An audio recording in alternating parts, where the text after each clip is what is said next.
મિત્રો સ્વાગત છે તમારું અમારી ચેનલમાં। આજે તારીખ 7 મે અને રાતના તાજા હવામાન સમાચાર જોઈએ 8 વાગ્યાના। તો સૌરાષ્ટ્ર કચ્છ ગુજરાતમાં છેલ્લા 3 દિવસથી વરસાદી એક્ટિવિટી જોવા મળી રહી છે। સીમિત વિસ્તારમાં ગાજવીજવાળો વરસાદ થઈ રહ્યો છે, ત્યારે આજે પણ અમુક વિસ્તારમાં ખાસ કરીને દક્ષિણ ગુજરાતની આસપાસના વિસ્તારોમાં કરા સાથે વરસાદ જોવા મળ્યો। ત્યારે આગામી દિવસોમાં કેવું રહેશે વાતાવરણ, તાપમાન તેમજ બંગાળની ખાડીની સિસ્ટમ એક્ટિવ થઈ રહી છે। તમે જોઈ શકો છો અહીં બંગાળની ખાડીમાં વાદળનો સમૂહ છે, સારો એવો જોવા મળી રહ્યો છે અને સાથે સાથે એક મજબૂત સિસ્ટમ બનવાની છે, તેને લગતી સંપૂર્ણ વાત કરીશું। માટે આપને વિનંતી કે વિડીયો પૂરો જુઓ।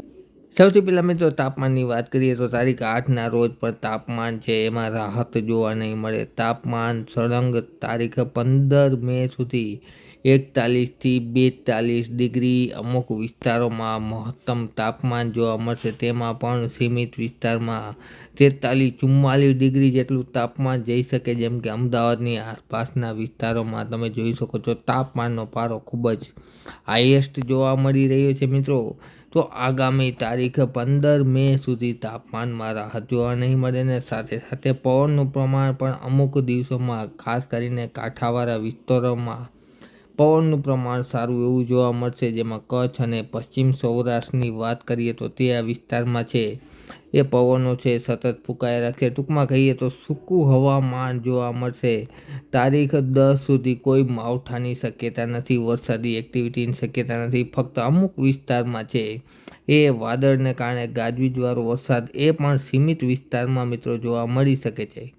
ત્યારબાદ મિત્રો મહત્ત્વની વાત કરવાની છે, તારીખ 10ની આસપાસ શ્રીલંકાની આસપાસના વિસ્તારોમાં એક મજબૂત સિસ્ટમ ધીરે ધીરે બનવાની પ્રક્રિયા શરૂ થશે અને આ સિસ્ટમ છે એ આગામી દિવસોમાં એટલે કે તારીખ 14-15 આસપાસ વાવાઝોડામાં ફેરવાશે। મિત્રો 10 તારીખના રોજ તમે જોઈ શકો છો શ્રીલંકાની આસપાસના વિસ્તારોમાં સિસ્ટમ બનવાનું શરૂ થશે।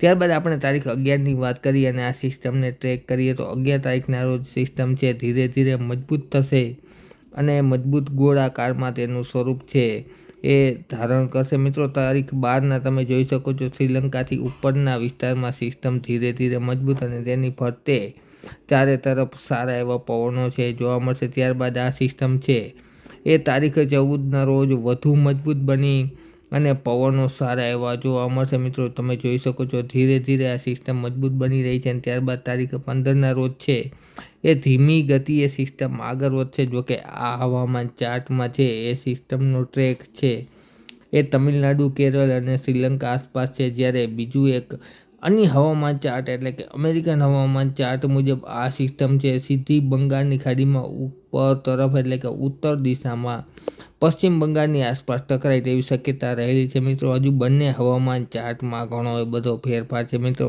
ત્યારે આ સિસ્ટમની વાત કરીએ તો આ સિસ્ટમ ધીરે ધીરે અરબ સાગર બાજુ સરકશે। તમે જોઈ શકો છો તારીખ 16ના રોજ છે એ બેંગલુરુની તેમજ આસપાસના વિસ્તારોમાં આ સિસ્ટમ છે કેન્દ્રિત થશે અને એનો મોટો ભાગ છે એ મિત્રો અરબ સાગરમાં આવશે। ટૂંકમાં સિસ્ટમનો ટ્રેક જોઈએ તો બંગાળની ખાડીમાંથી ધીરે ધીરે અરબ સાગરમાં આગળ વધશે। મિત્રો આ સિસ્ટમ તમે આ રીતે છે એ સિસ્ટમનો ટ્રેક રહે મિત્રો। ત્યારબાદ આગળની વાત કરીએ તો તમે જોઈ શકો છો સિસ્ટમ છે એ અરબ સાગરને ટચ કરી ગઈ છે અને ધીમે ધીમે અરબ સાગરમાં આવશે અને અરબ સાગરમાં આવતાની સાથે જ આ સિસ્ટમ છે એ મિત્રો ધીરે ધીરે મજબૂત થશે અને મજબૂત થઈ અને ફરીથી લો પ્રેશર બનશે અને લો પ્રેશર છે એ સિસ્ટમનું અરબ સાગરની સમાંતર ધીરે ધીરે ઉત્તર દિશા તરફ ચાલશે અને જેના હિસાબે ગુજરાતના વિસ્તારને અસર કરતા થાય તારીખ 18-19ના રોજ તેવી શક્યતા રહેલી છે। પરંતુ આ એક હવામાન ચાર્ટમાં જ્યારે બીજો હવામાન ચાર્ટ છે મેં અગાઉ કહ્યું એ રીતે